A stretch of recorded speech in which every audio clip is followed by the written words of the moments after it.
What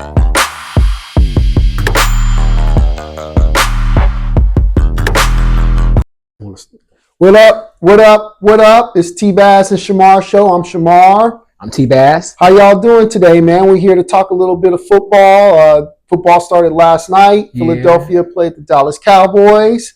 Philly won. Yeah, you got to win. Philly won. I like the win because it's a win. Right. I don't like the fact that Jalen Carter spit on somebody. That's a little nerve-wracking. He's young, but still just.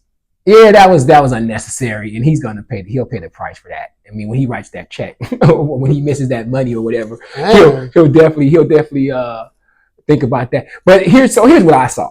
What I saw was Dak Prescott. They were kind of eyeing each other and kind of talking back and forth, and then he was kind of like in their territory. So then Dak kind of walked towards him, and Dak didn't spit on him. But Dak spat on the ground, like right in front of him. And then Dak kind of backed up and had this smile on his face, dude, like, what you gonna do about it, right? And so then your boy walked up on him and spit on his jersey. But see, Dak, I'm like, don't try to play innocent Dak. It's on camera, bro. Like, we see you back there with that smirk. And he's literally looking directly at the guy like, it's a mixed bag, bro. Because I was watching the game and the ball was on the ground, so the lineman or the referee marked the line with the ball. Right.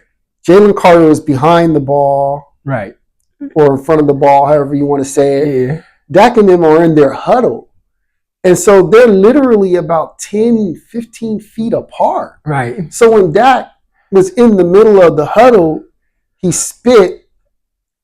He's way over here across the ball. And so I understand that what you're saying is like, wait a minute, are you spitting at me? Like, yeah. But he literally crossed the line and then goes into their huddle, right, where Dak then turns around and then confronts him because he's saying more or less like, I thought he was talking to my rookie. So I was going to stop him from talking to the rookie. Right. And then instead of him talking to the rookie, he was like, are you spitting at me? And he was like, bro, spitting at you. Are you serious?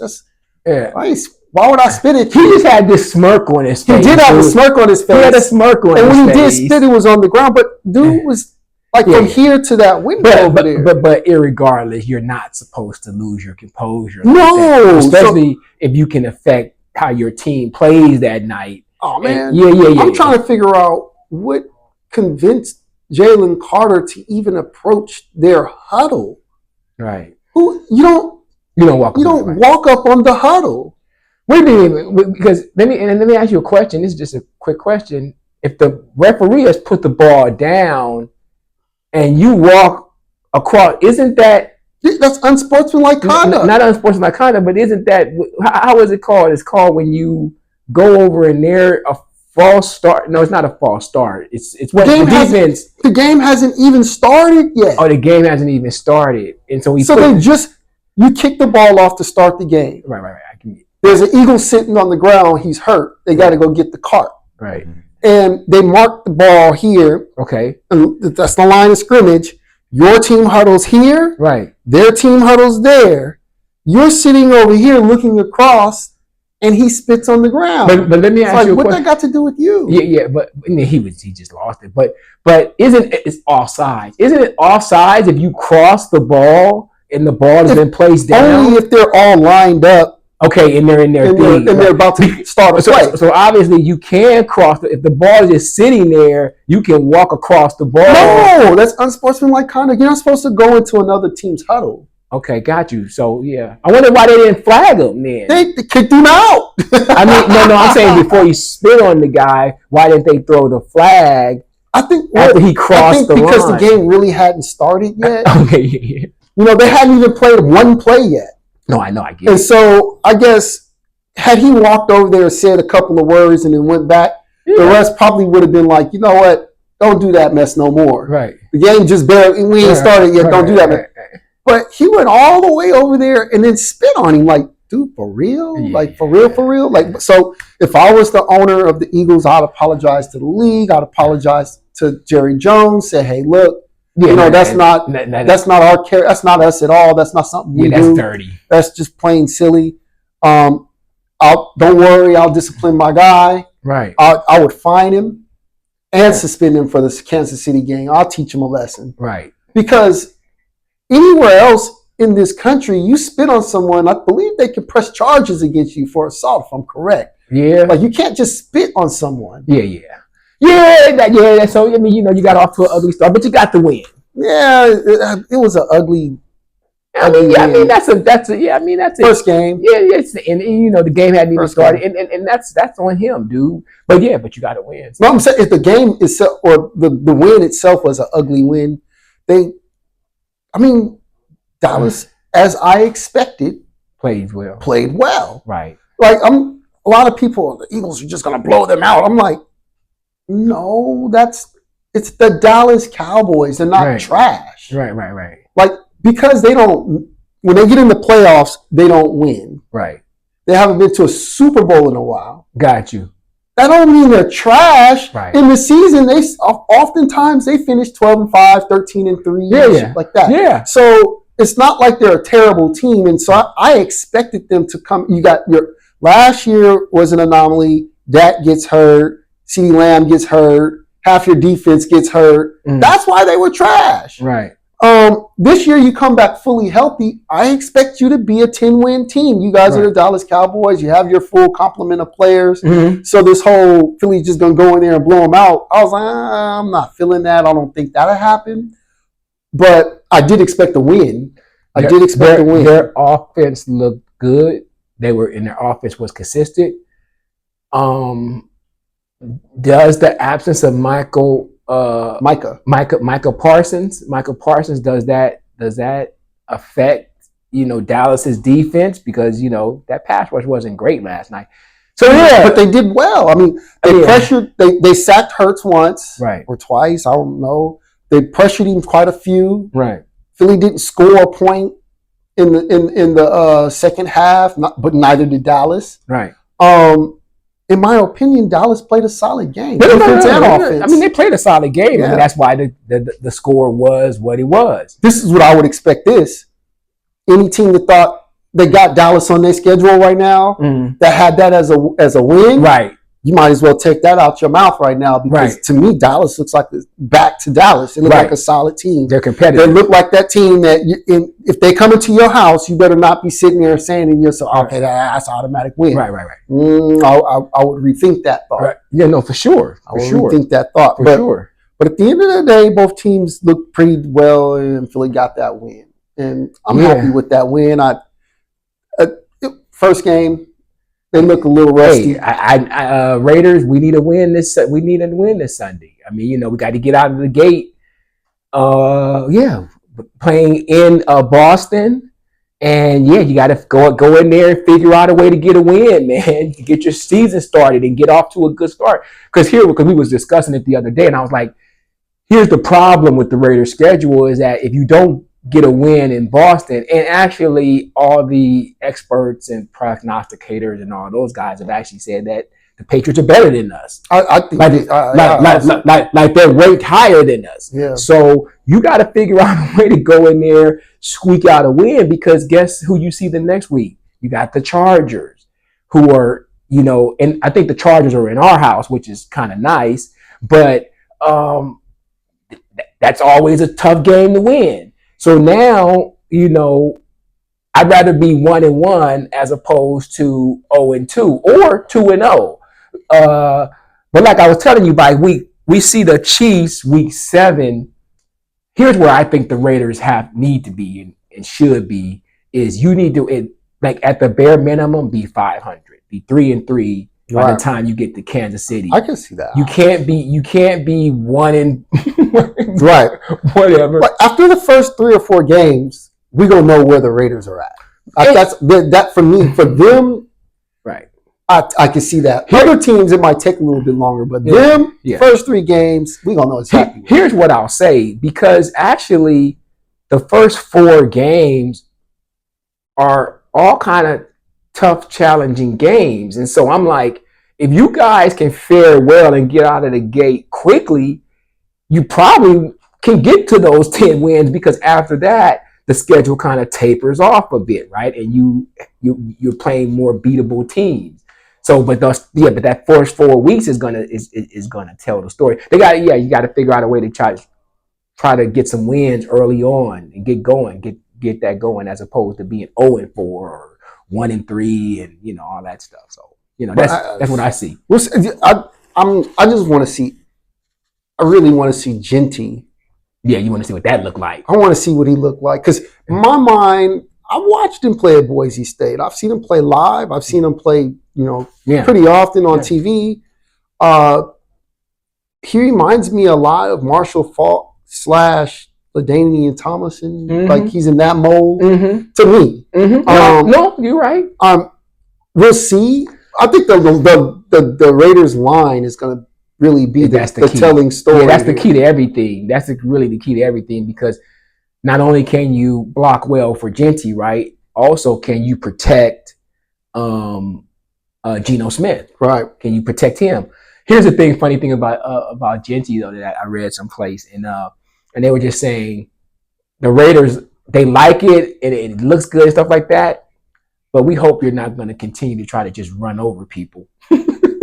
like that style of your running game, because basically what they're telling me is, bro, that's cool, but if you keep trying to basically run people over all the time, we don't know how you're gonna last. Who's saying that? And the Raiders were like, the Raiders players are saying that. Like I guess the coaches or whatever, they're like, that's cool, dude, but it's because the thing is this, that kind of punishment. If you look at his tape, like in college, he was at the top of I know he was in the top of the college football in terms of broken tackles, right, and first hits. Like, right, he breaks those first touches. Like the first two people that touch him don't really bring him down. Yeah. He does run violently, but the dude is super quick. He's got a little wiggle to him. Yeah. Like, he's got the whole package. No. He needs to run people over. No. I mean, I'm just saying that's something that kind of came out of. They were like, yeah, that play was really exciting and it was great, but trust me, kid, you're not gonna last in the league if you keep trying to run through people like that. Or take on linebackers. I believe that to some degree, but that's the part I like about his game, is the fact that he ain't shying away from that contact. Oh, yeah, no. He will run you over. No. That's what gets you those extra 3. But, they, like you say, not for long. Is that what the league says? Right. Basically, right. You ain't going to be doing that too long. I mean, no. We like it. It's good. Great. Ooh. Okay. We're not trying to tell you not to do it, but we're just saying, don't make a habit of doing it all the time. Yeah. Here's the thing, is the Raiders, if you don't got the best O-line, it ain't going to matter. He's going to have to run people over. Okay, got you. If you got a great O-line, he can get 2 or 3 yards, 4 yards without being touched. Right. Get hit, go down. Right. You ain't got the greatest O-line, then you leaving him to, like, he's got to run people over in order to get open, because you guys ain't blocking, so what else he going to do? Right. You can't run around people all the time. Yeah. So I just found that interesting. I just found that interesting. I like him. I think your guys' issue is more of I think where it's going, the second receiver.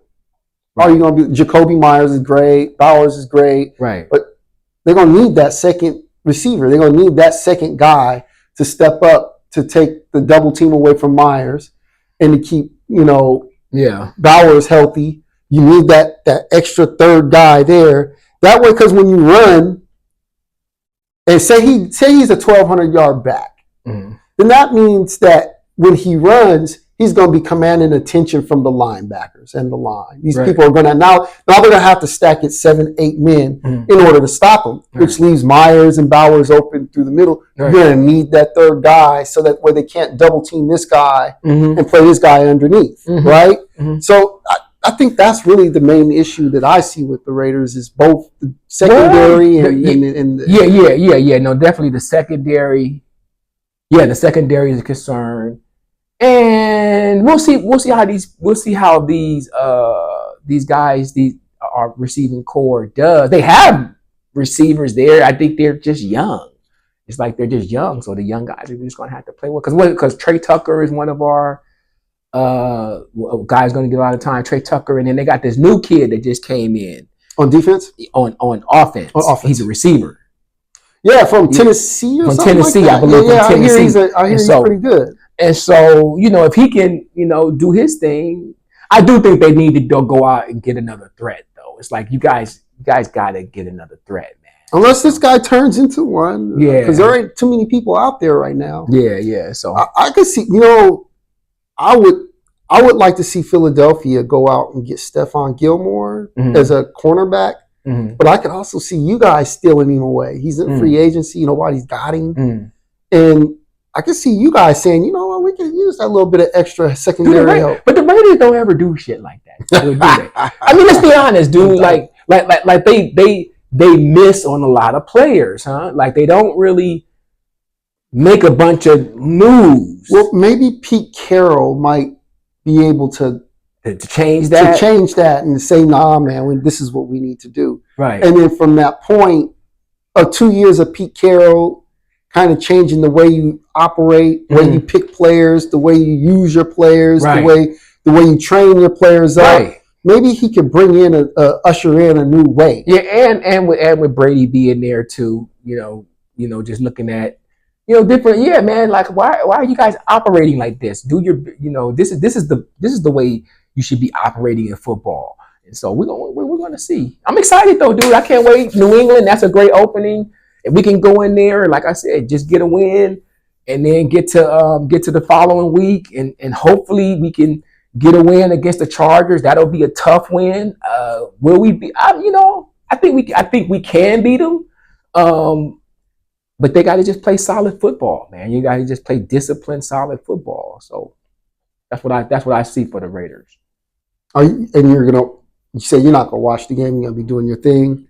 Yeah, I probably won't see. I'll probably watch it later. I'll probably be out just doing stuff on Sunday. But I'm interested in seeing it. Right. It'll likely happen the same way as it normally happens. I'll be texting you like, boy, your boy's tripping.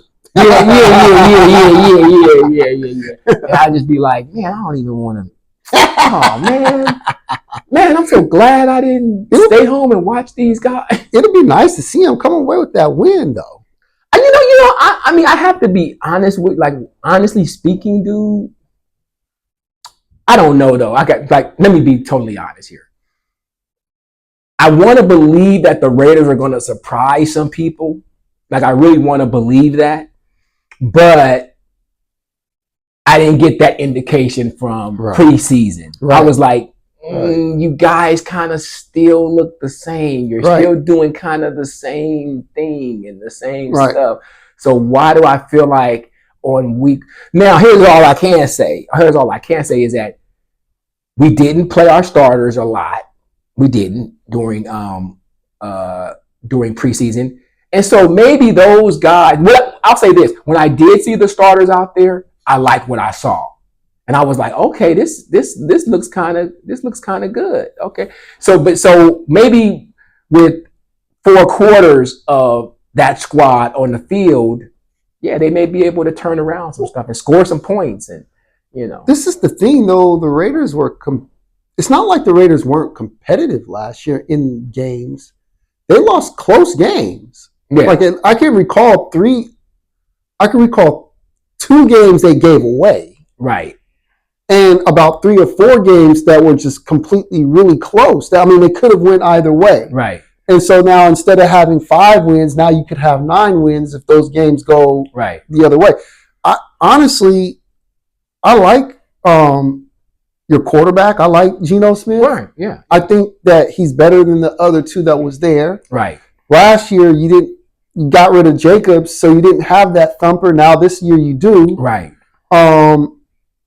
I think that Pete Carroll, Geno Smith, and Genty could possibly, and Bowers, Bowers is it was already there. Right. I'm talking about the people who weren't there. Okay, got you. So the people who weren't there that were added.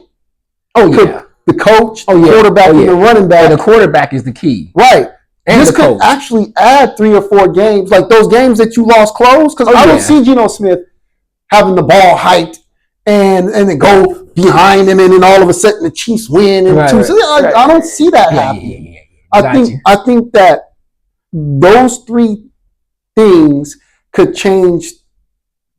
make 3 games, 4 games, and instead of it being 5 wins, I'm more like 8, maybe 9. I'm not concerned about the offense, to be honest with you. I'm not concerned about the offense. I think the offense will do its thing. I think so too. I think the offense will do its thing. It's a defense. My question is, hopefully that secondary is not so raggedy that it's not so raggedy that it really cost us some games. So that's what my concern is. Speaking of secondaries, back to Philadelphia. They got a corner over there, Adoree Jackson. Mm-hmm. God damn, that fool got cooked. Yeah. Cooked last night. I was just like, man, get this off the field. Yeah. Get him off the field. He getting cooked. God, dog. But this was. Hey, no, you don't. Let me interject right here. You're lucky that what's his name didn't. CeeDee Lamb didn't show up with his hand. You lucky he didn't show up with his hand. If he showed up with his hand, he showed up with his hand. Y'all would have lost this game. No, y'all would have been cooked. Y'all would have lost. And who's on CeeDee Lamb most of that time? Adoree Jackson. I'm like, dude, they need to. And he was. to address that immediately. I mean, he was there, but to be honest with you, CeeDee Lamb dropped like 3 catchable balls. And almost on that one drive when they was going down, where they could have just went down and kicked a field goal or scored or something like that. I think you guys were up by 4 then, so they probably needed a touchdown. They couldn't have kicked a field goal. But but CeeDee Lamb, I was like, and CeeDee was hot with himself. He was he dropped like 3 balls. He was like, clearly this is on me. Yes. There's no way. Clearly there is no blaming no one else. Even our defense played well. I just dropped balls. Clearly this is on me. And he dropped the first one, went right through his hands, hit his helmet. The second one hit his hands, went off his arms. That diving one. And then the diving one, I don't count that as a drop. I understand. No, that was a drop, bro.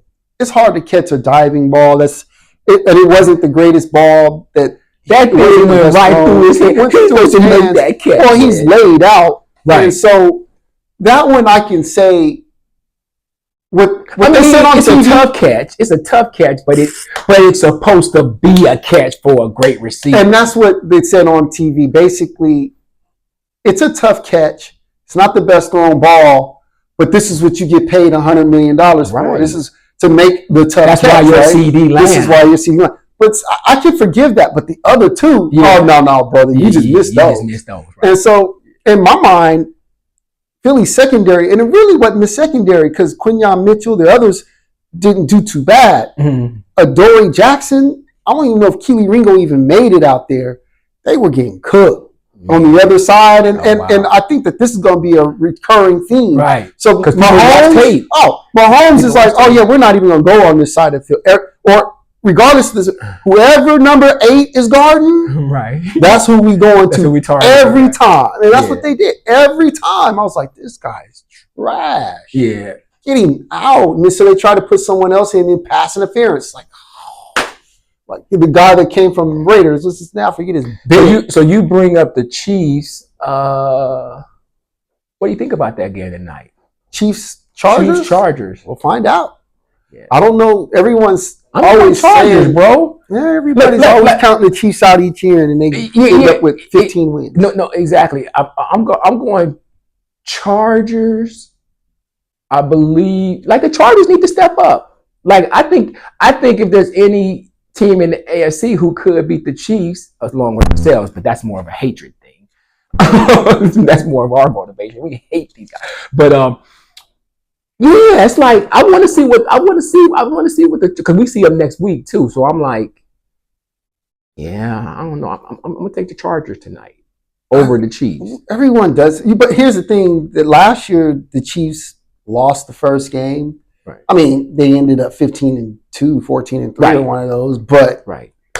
It's possible that they could lose the first game. It's in Brazil. Right.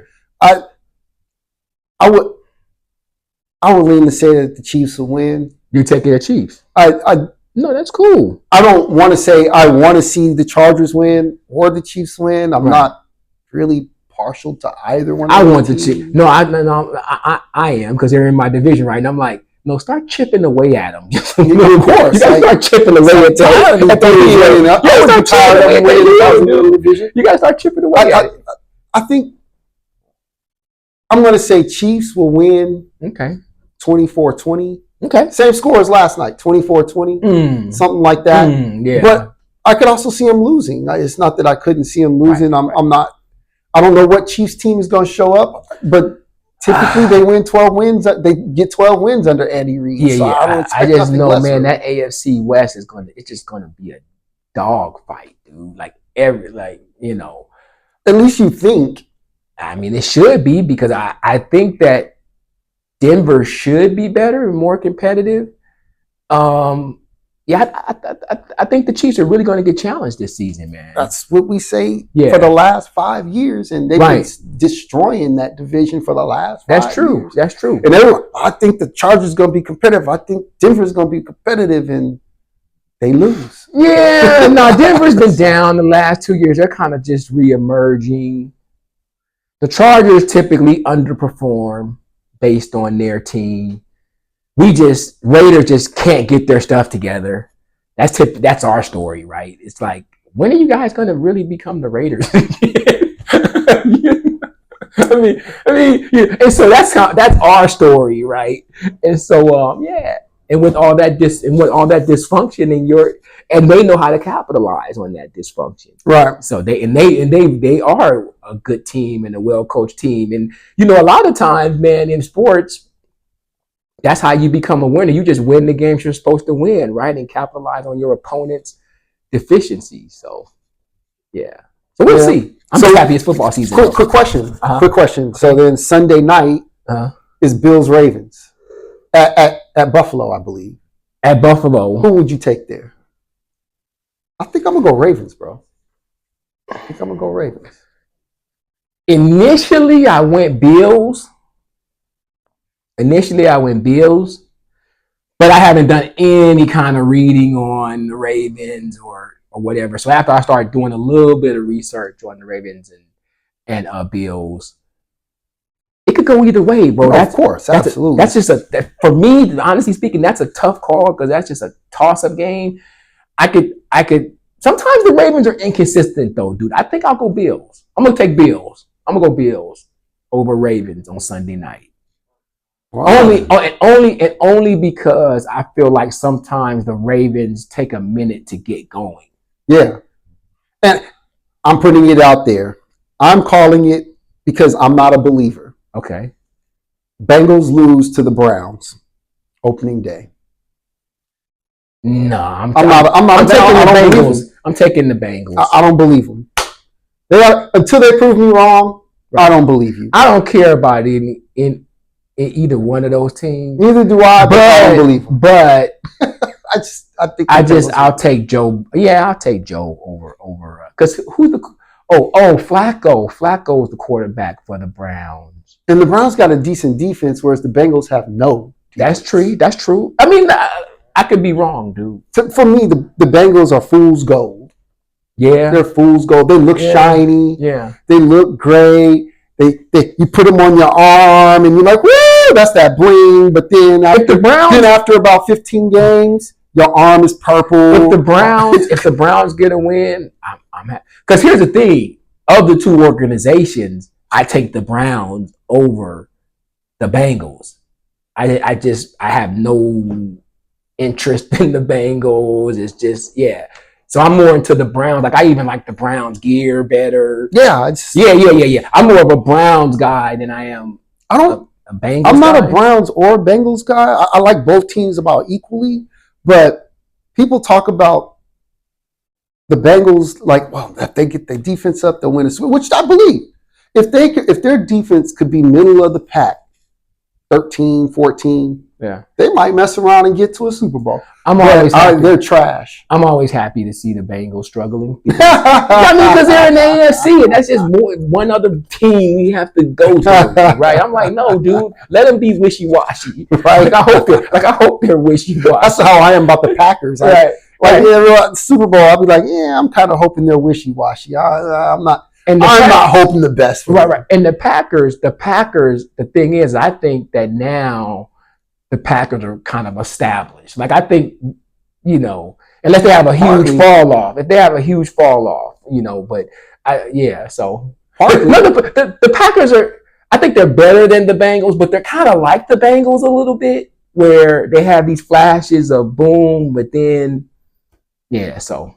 The thing is with the Packers, they didn't got Micah Parsons. Right. And because they got Micah Parsons, he's going to help them. Immediately, everybody shoots them to Super Bowl status. Yeah, I don't know about all that. And I'm like, I don't know about all that. Here's an issue with that. I'm not sure that they're the best team in their division for even them to call. Okay, so wait, Super Bowls. So they're in the Central. They're in the NFC Central. Something right? I believe. Okay, so who's in their division? So it's the Lions, the Lions, the Bears, and who else? Minnesota. And Minnesota. And Minnesota's got a good team, and the Lions have got a good team. Right. And both those teams beat the Packers last year twice. So and I don't think the Packers are better than the Lions. Period. I just don't think it. Yeah, the Lions are pretty. They've become very consistent, bro. Like they're like their offense is pretty consistent, and their defense, they just haven't figured out how to get over the hump, right, in the playoffs. But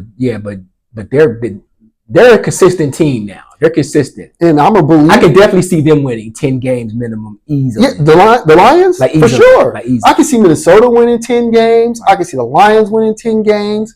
I can see Tampa Bay winning 10 games. To just elevate the Packers in the NFC to Super Bowl status, I'm like, contenders, I could see it, right. But I don't think they will. I'm like, I don't think they'll beat the Lions in the playoffs. I don't think they'll beat the Eagles in the playoffs. I don't think they'll beat the Buccaneers in the playoffs. I think that flat out, they're going to have a good season, 10, 11 games, 12 games maybe, and then get to the playoffs second round and get beat. And we'll see how Josh holds up this season too. That's a big thing for them, dude. You need Josh Jacobs to hold up, healthy, to be and healthy. He does get hit and hurt, nicked up. Yeah. I don't know, man. I'm not going to elevate them to Super, because you hear people, if they're winning this, since they got Micah, they're automatically Super Bowl. No, I don't think so. Right. I'm not feeling that. That's a bit much. Yeah. Because that's how I was, Micah Farr, our guy here, he was like, I'm not feeling that either. Everybody's just automatically elevating them to Super Bowl status. That makes me uncomfortable. And I didn't have the heart to be like, bro, you're not even the best team in your division.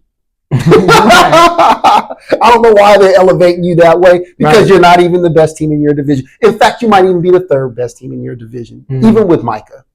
You might still finish third in your division. And if you finish third in your division, you might not even make the playoffs that way. Right. I see them going to the playoffs. I think they'll make the playoffs. Yeah, maybe. But maybe. I mean, we'll see. It's a long season. That means that we can't just automatically say you guys are Super Bowl juggernauts. It's a long season, and shit happens during the season. So I can't wait. Well, we're gonna get there. We're gonna do Sunday. I don't know if we'll hook up or talk about it at some point Sunday, but we will come back maybe next week and do this again and have this discussion. And see. Like the after the first. You know how I'm gonna walk into the office and we get that win week 1. I'm like, yeah, we on our way. All right, everybody, let's don't talk about it. Be about it. I'll talk to you guys later. All right, we'll see you guys next time.